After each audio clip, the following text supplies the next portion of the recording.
While I've been training for the fight of my life, learning valuable lessons like focus and discipline, so I'll create a super awesome Mountain Dew blast when I want to knock my enemy off his feet instead of toy cars and spogs. Spawn has finished his epic final battle, destroyed an entire civilization, an entire planet full of life in record time, and he's learned absolutely nothing. I can't tell you how tired I am of being told Spawn is an admirable, valiant hero and watching him make deplorable moral decisions in the course of 22 pages. Never in the history of fiction has there been a more extreme example of he's the good guy because his name's in the title than this book. This issue is incredibly padded, a lot of quotations from the Spawn scripture recapping last issue, which pretty much amounts to Spawn God-blasted heaven and hell's armies and then everybody died. And not like how everybody dies at the end of The Hunchback of Notre Dame. Everybody. Weird that Hine feels the need to catch the reader up like that. To his credit, he's never stopped the world for recap exposition before, not in 12 issues. Maybe he's thinking some fans who jumped ship will come back for this story arc finale to see how the apocalypse wraps up. Or maybe he just really gets off on making up scripture. So everybody's dead and he's got nothing better to do, so Spawn expresses his morbid curiosity and wants to see what God and Satan really look like. They've been trapped in the twins' bodies and Man of Miracles agrees to restore their original forms, but warns Spawn that with their true appearance also comes all of their powers and the full extent of their fury. Okay, so apparently they were limited in some way, even though they had the ability to manifest any terrible monsters or plagues they wanted and kickstart Armageddon. For the gazillionth time, we're told there are rules, but not what they are. I suppose Man of Miracles' arbitrary BS dictates permit him to take away some of their power, but not enough to stop the apocalypse. But not only can he return the rest of that power at any time, it has to come back with their true forms, because big, unnecessary, dramatic displays are paramount to Man of Miracles and trump all other things. What an omniscient drama queen. And not unexpectedly, both God and Satan look like the most storybook Sunday school stereotypical versions imaginable. Wasn't the whole idea from the start that Christians got it all wrong and the celestial great beyond was nothing like what anyone had written about? At least McFarlane was using his imagination when he dreamed up Malbolgia. Sure, the notion of heaven and hell are both in a moral gray area isn't new, but what drew people to Spawn was that it looked fresh and totally unique. We don't even have that anymore. And the whole issue is that way. Everything I suspected might happen but was hoping against happens. Magic reset button? Check. Spawn brings back the whole world just the way it was? Check. Everybody's brought back to life, including Granny Blake, who got an emotional and fitting send-off?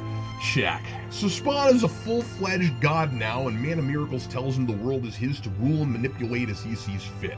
Spawn says the world has had enough of gods, and he nobly gives up that responsibility and gives Earth back to humanity. Or perhaps it's an irresponsible and ignorant move.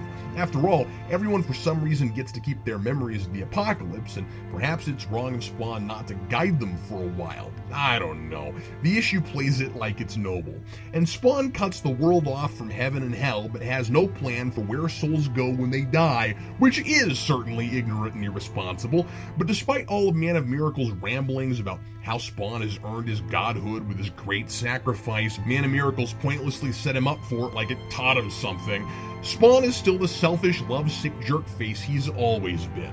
He's consistent in that way, but it's such an awkward read because the book doesn't seem to get that. The ending is almost hopeful, like Al might finally be getting what he's wanted all this time because he saved the world and he deserves it.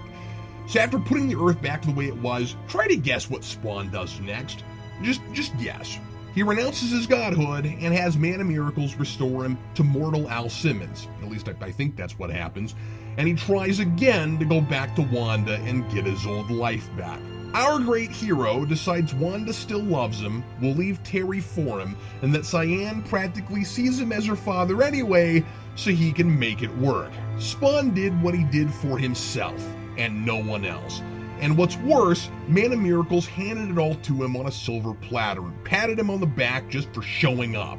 He is no better than God or Satan and doesn't care about people any more than they do. This isn't the story of a man who is redeemed and rewarded. It's the story of a man for whom the universe coalesces to because his name is in the title. And maybe down the road, more terrible things will happen to him and his life will continue to suck, but he could have made the world anything he wanted it to be, so if that happens, it's his own fault. He put the world back exactly as it was, and for no good reason. If he was thoughtful, trying to do the right thing, sure, and maybe he doesn't want to alter people, wants to give them the choice to go whatever way they might have if fate hadn't intervened.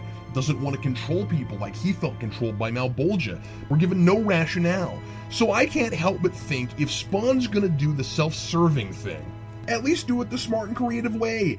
Bring the world back the way it was before you died and give you or Wanda or whoever it ultimately was that was the reason you couldn't have kids their child-rearing ability back and have Cyan together. It's what was meant to be, right? Cyan was supposed to be their child. Who's to say altering history that way isn't the correct way to interpret that? But Spawn's not that clever, and this book just will not start over for real, so we're stuck with yet another new status quo in a universe way more convoluted than before, and made that way in an attempt to simplify things. Reminds me a little of New 52. I mean, none of this Man of Miracles stuff ever made any sense. God and Satan destroy Spawn in one fell swoop, a single panel. Then they go at it again, and we're told that despite all the chances Man of Miracles gave them to appreciate their creations and make peace, their hatred has consumed them, and they may be at it forever. Then Spawn's standing there with Man of Miracles, and he recreates Earth, even though he got all vanquished and stuff. Why? Who needs an explanation? Man of Miracles can do whatever he wants, which once again begs the question, why did he need Spawn anyway? None of this had to happen! None of it! The entire series! I do really like that everyone on Earth remembers what happened. It could be interesting to see how this affects people's beliefs. There might be some interesting social implications. But I still have to read about a man who's learned nothing and who I don't remotely empathize with. Yes, losing my wife would be horrible too.